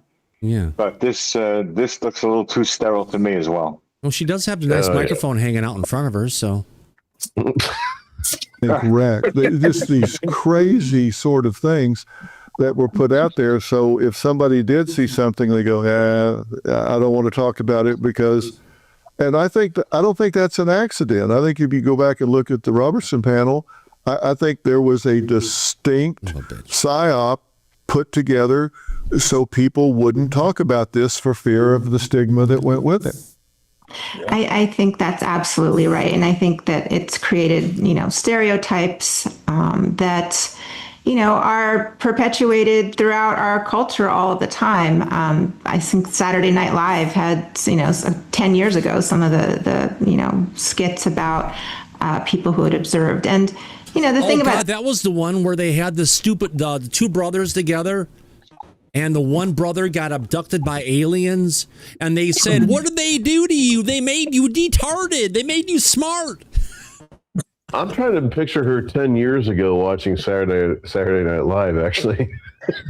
With that microphone, maybe. Was that the year that I was in band camp and I played the flute?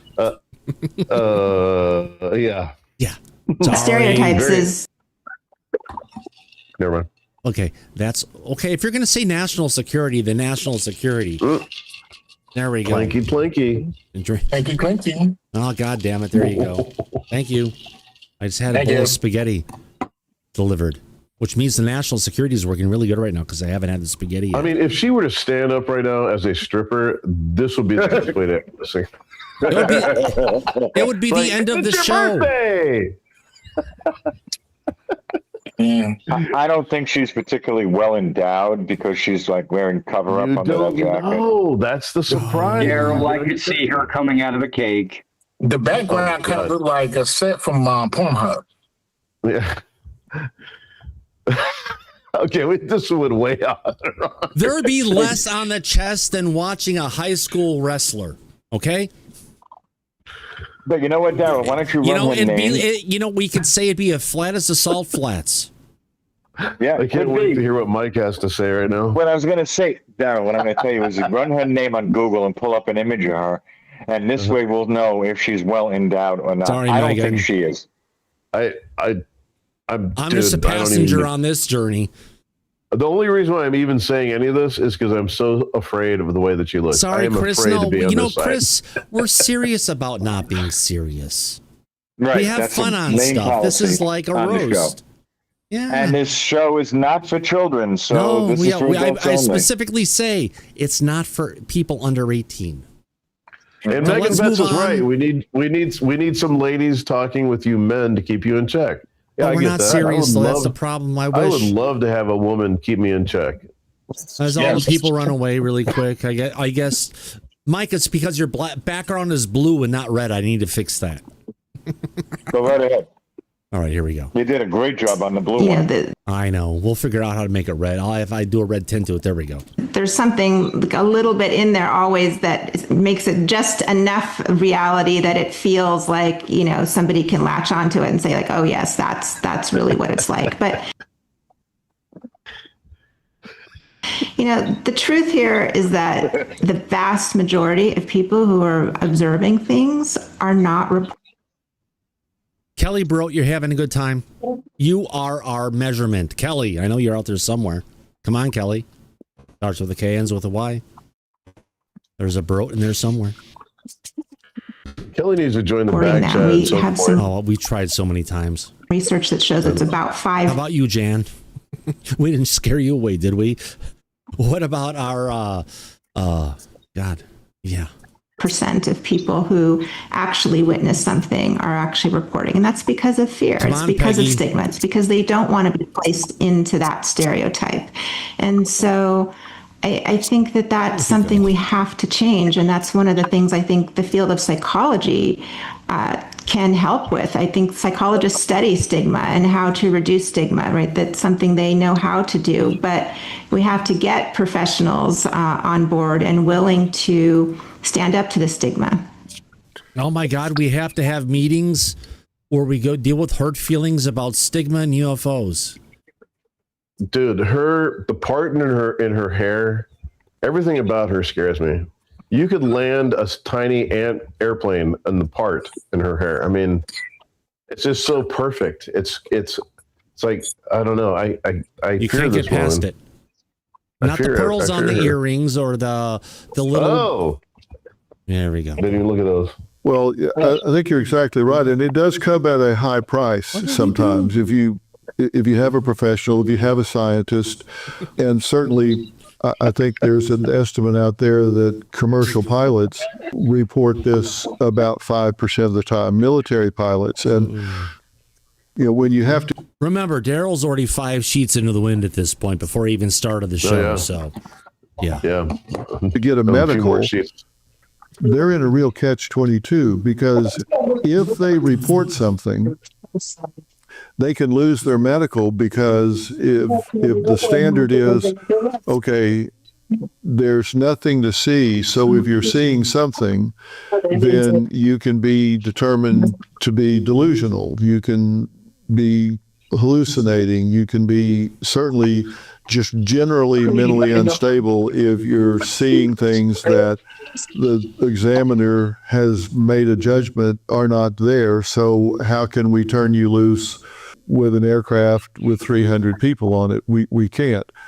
On the other hand, if you have seen something and departure control also had something on their radar and your co-pilot also saw something, and yet you say, no, I didn't see anything, and you sign that, now you've committed a felony because you have lied on your basically committing perjury. So what he's saying is there's a lot of stigma and everything else out there that goes along with disclosure, and people will go ahead and look the other way and say, no, it wasn't that. It was something else, just to get out of it potentially being on the record of what they reported.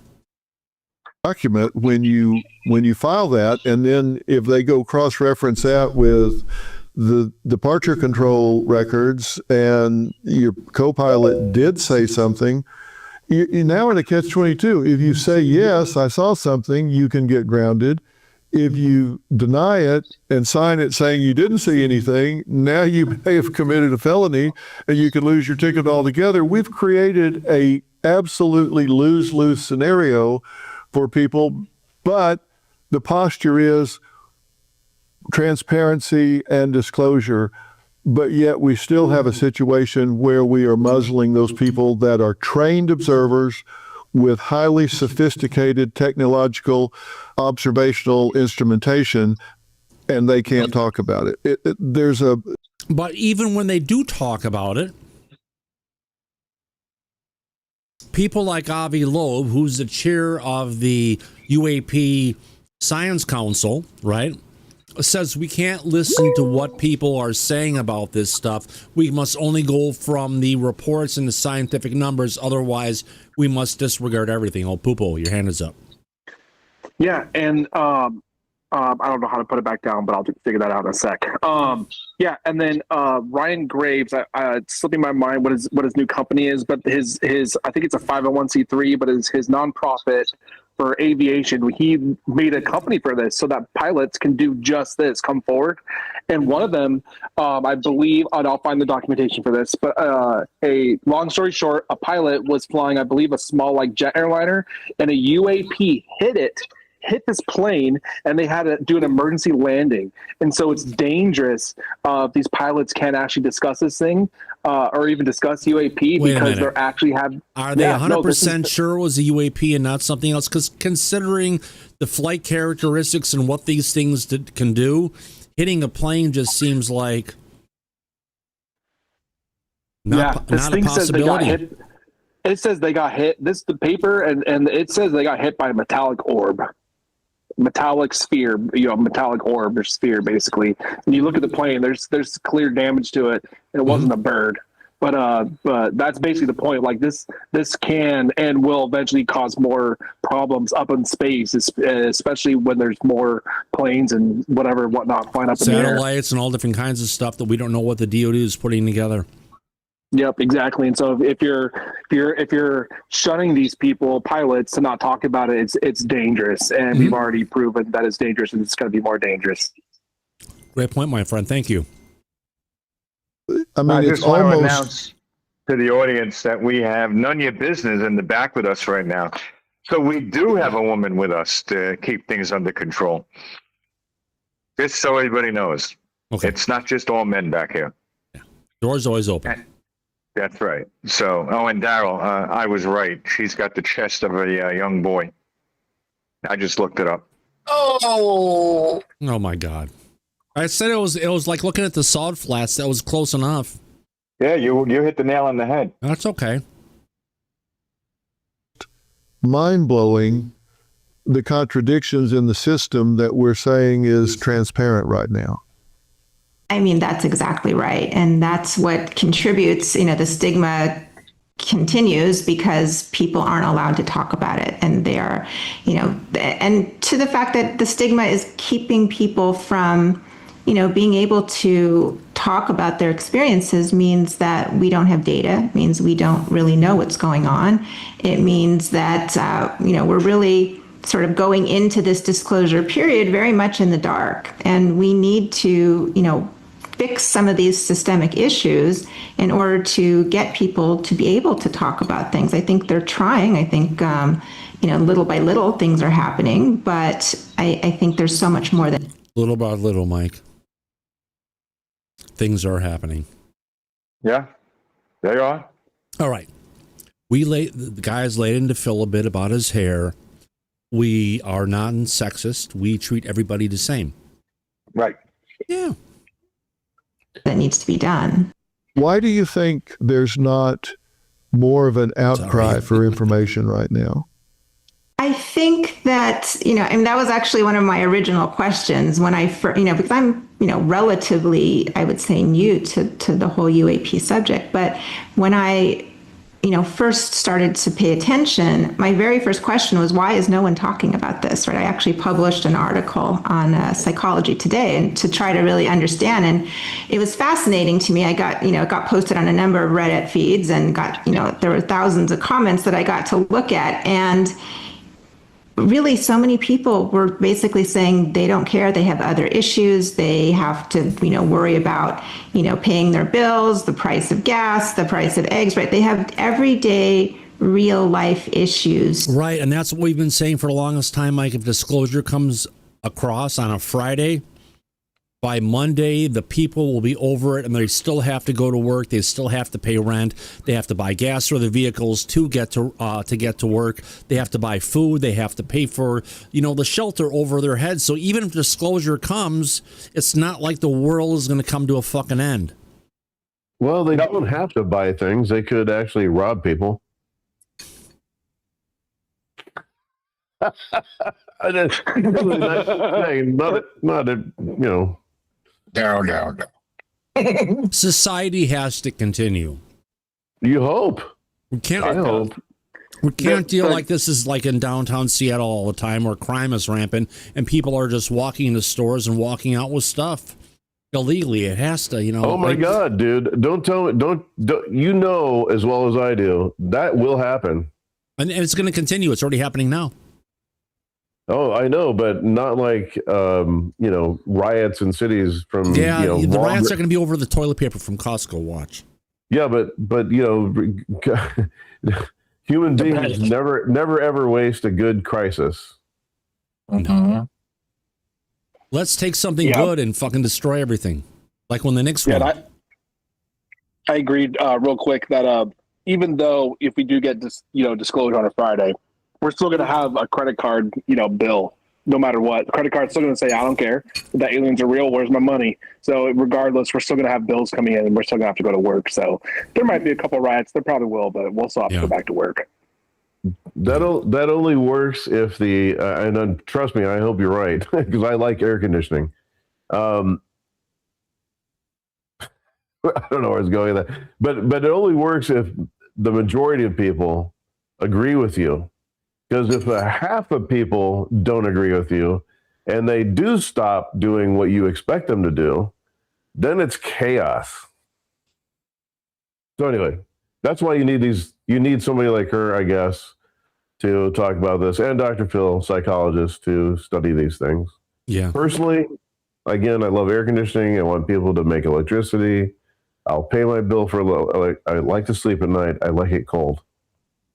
So all the people in Europe can kiss off. Get air conditioning. Stop dealing with the heat. Everybody else in the world is using it. If you're not using it, do you think it's going to change anything? No.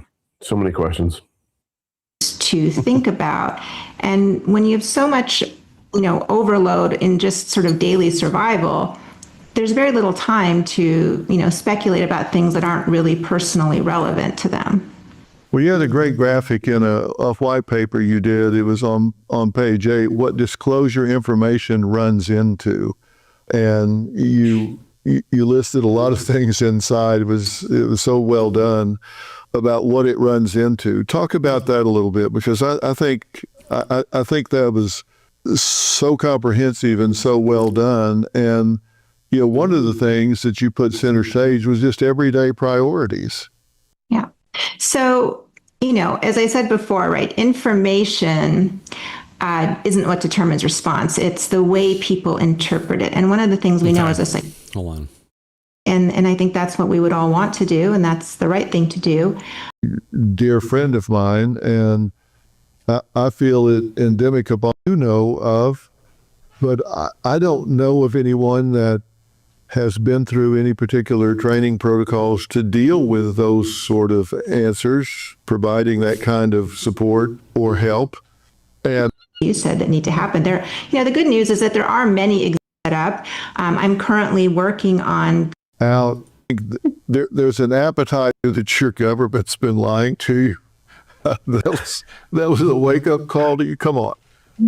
But at this level, yeah, I think it's bothersome that they've gone to this much trouble to lie and hide this much.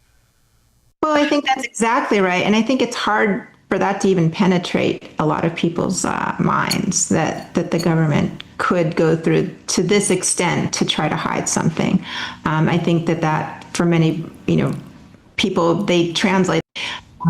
Every other country around the world, or the major countries around the world, have this information as well. And so, that would be a much worse scenario, right? An uncontrolled itself, because that's what people are going to interpret. And that's something that the government can do right now, right? That it doesn't, they don't have to build any systems. They just have to, really strategize, effectively the worst thing. I think right now it's going to be a continuous process, a rolling process. I think right now, but the window is now. And I just think that we need to start taking action. They don't have to build any systems. They just have to, really strategize effective and, how that affects institutional trust and how that affects the way people receive the stereotype. But it's also created tremendous stigma that has not only impacted the way people perceive UAP and people who report UAP. If you're seeing things that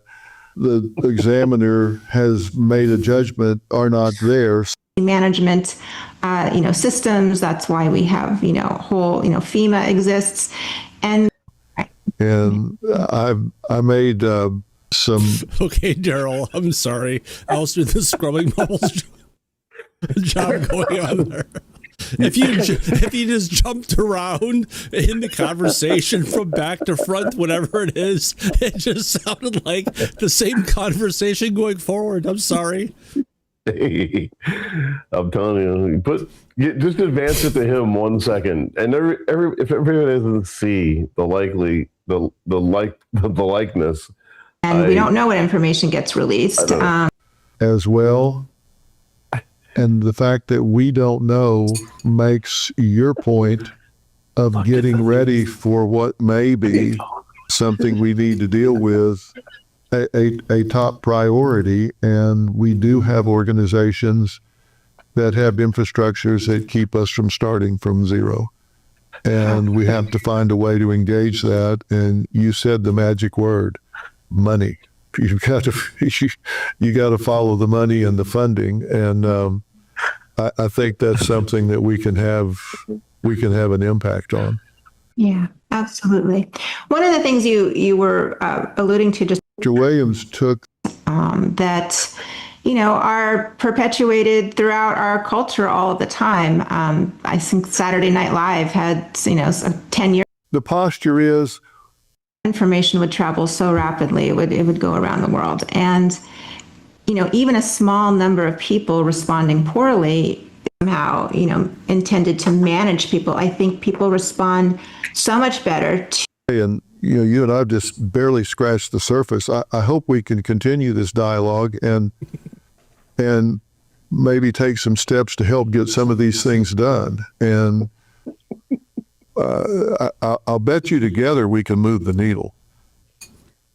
Well, I would welcome the help and absolutely would love to continue the dialogue on this. Thank you so much. I appreciate everything that you've added to this. Resilient isn't the same as ready, and interpret it. And one of the things we know as a psychologist, or that I know as a psychologist, that the whole field of psychology understands better. And and I think that's where the professional organizations come in. Is resilient isn't the same as ready, and that's the whole ask. Everybody, we will see you next time. Thank you for joining us.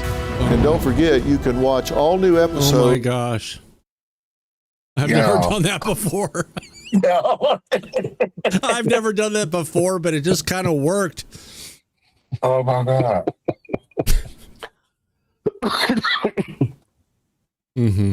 How's the volcano, Daryl? Hey, it's not that. I wouldn't be coughing. It was the volcano. Yeah. But this isn't Daryl. This isn't Daryl. This is Dr. Phil. And I want to tell everybody here, you don't have to worry. It's all going to work out. Yeah. Period. And Thanks, Dr. we need Phil. to scrub them. And there's that arm. I just want to tell everybody, Dr. Phil saying, there's that arm from El Popo that is coming out of Ross Coldheart's nose. I'm just telling you. Oh my God. That's the arm. Tell me. We're going to hell for this, but you know what? It's about having fun. It's about being serious, about not being serious about disclosure. Why not have fun with this shit? Yes, we know we take a lot of stuff seriously, especially those motherfuckers who are going after Lou all the time. But when it comes into it, it's about laughing. It's about having a good time at other people's expense, just like you go to and see anybody in the comedy stage, right? This show is classed as entertainment for a reason. Reminds me of high school. Yeah, college. After college with your best buds. Yeah. I don't think the ladies left the chat. Susan, are you still around? You still love us, girl? All the way from Australia. She obviously didn't hear me when I had my mic muted when you said she's in the back. See, there is a woman in the back. And I said, is she making us dinner? And obviously she did not hear that. Susan, can you take our humor, or are we too crude for Australia? Talk to Dr. Phil. The land that uses the C word constantly? I don't think so. I love your hair, The only tool fast enough for high says Dr. Phil. can be used in the I love your hair. Yeah. It's good. I'm not joking. I like it. Never seen your hair like that. Are you on vacation? Are you on a date right now? Is there a television playing in the background? Because we can hear it. Sorry. That's okay. Did you see the Diana Pasolka interview with Joe Rogan? No, we haven't gotten there. You're interrupting, Nick. Wait a couple minutes. Susan, come back on the camera, please. Okay. We love you. Yes, by the way, Susan is a terrific painter. And I'm just going to go grab something real quick. To prove it. No, he's going to grab something real Off quick. camera. Off camera? No. Hopefully he has his tweezers with him. Susan is in Australia, but she knows that I love my dog, and I commissioned this way Susan to paint my dog. Oh, okay. Ferrari. Nice. It's wonderful. She literally painted this. Dude, that's really good. Yeah. Can you believe that? Really, really good. I freaking love my dog, and I love Susan. You still haven't framed it yet. What is wrong with you? I know. I have it sitting on a buffet table over here, or whatever they call it, buffet thing, and it looks good. But no, I need to do that. I've got to. Yes. Is that on a board, or is it on is it on canvas with a frame around it? I don't know. What is that? Is that it's a board, right? Okay, you're on a board. Yeah. It's it's aquaboard. Gotcha. So if anybody needs to contact Susan, you know where to come. Yeah. And I don't think we're really trolling people today. We're just having fun with the conversation. What's going on, right, Susan? You had a good time? You enjoy our humor? Yeah, We're serious about not being serious absolutely. without calling everybody a cunt. Oh, you had to go and say I said the nasty word, but you're from the Australia. I think Australia invented that word, didn't they? By the way, they use it in all their language. country music. It can have various meanings here. It can have good meanings or bad meanings. Yes. Just depends on the tone. I know why you're laughing, because there was that joke when Hillary Clinton was running, something about country music. I don't remember what it was, but the punchline was country music. Yeah, I can well imagine. Hillary Clinton, I can well imagine. Yes. And not to get political, sorry. Yeah. How many people are left? 269 people left. We chased them all away. Dude. Yeah. That's okay. We got to have some fun sometimes. Yeah, you know what? There's going to be a UFO drop tomorrow. You know what? They'll all come back and watch it anyway, even if they unsubscribe. I have a poll ready to go based on what you just said.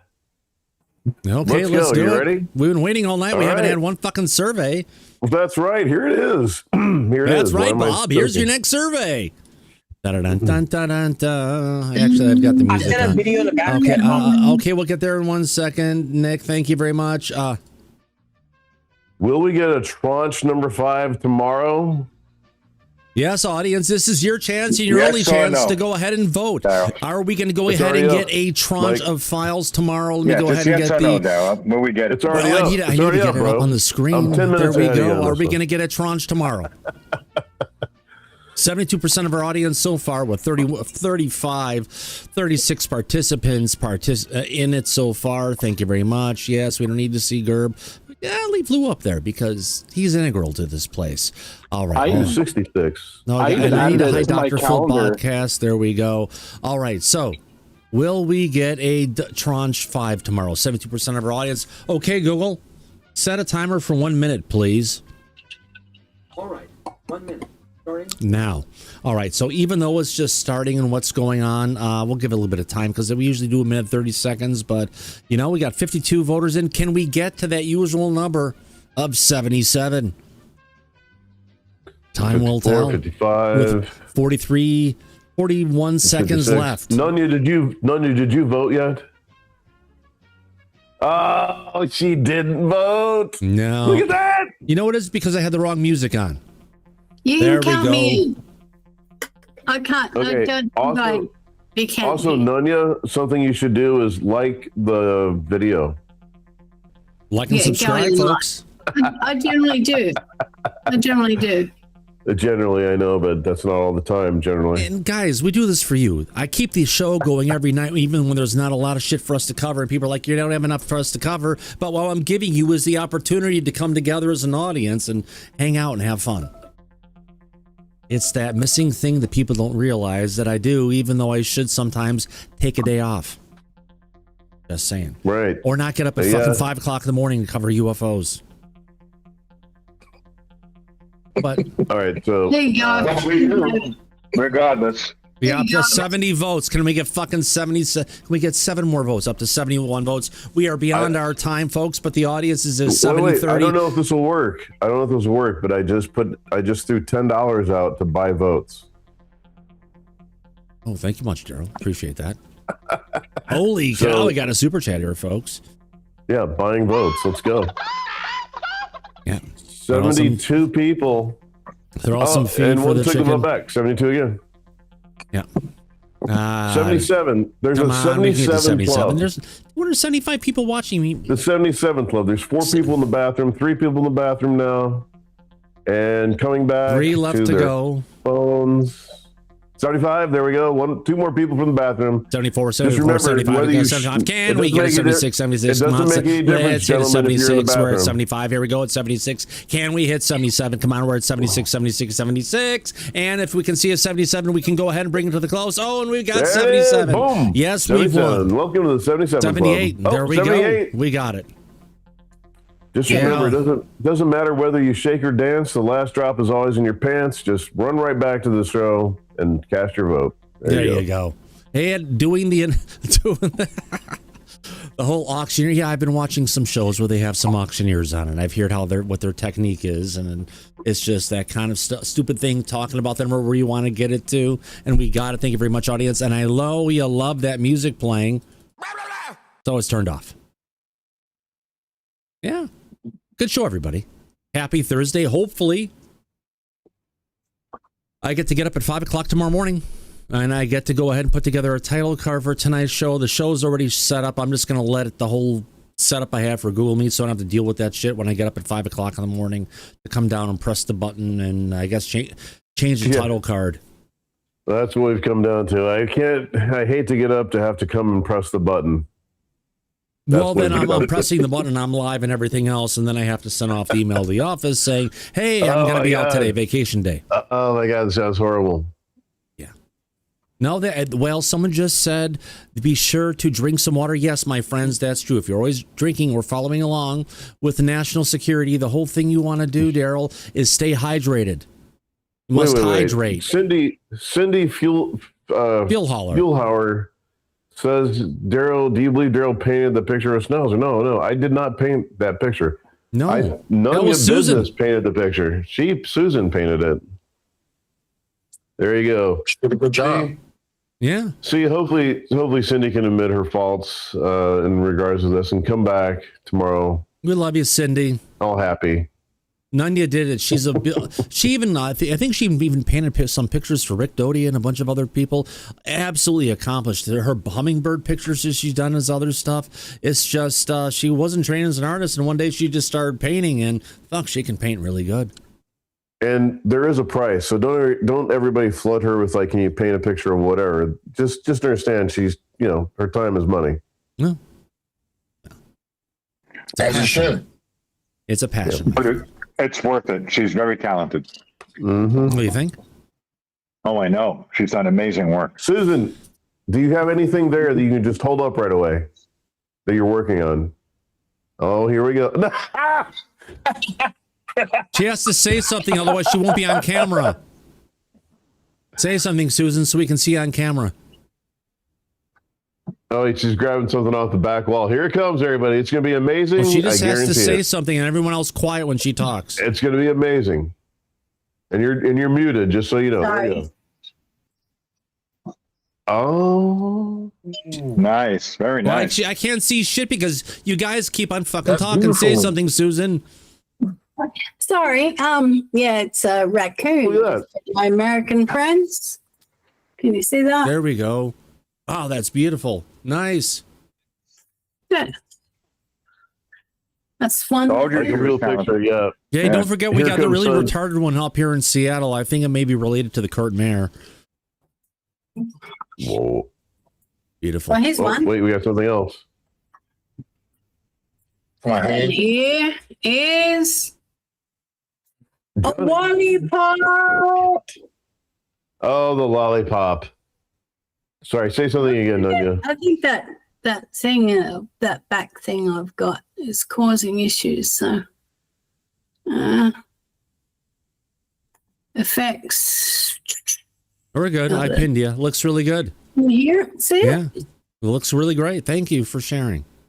So, lollipop. Have a big. Who was that for? That was for my son, actually. Oh wow. Have you done any more lollipops for anybody else? No. Really? Well, none that she can talk about. I just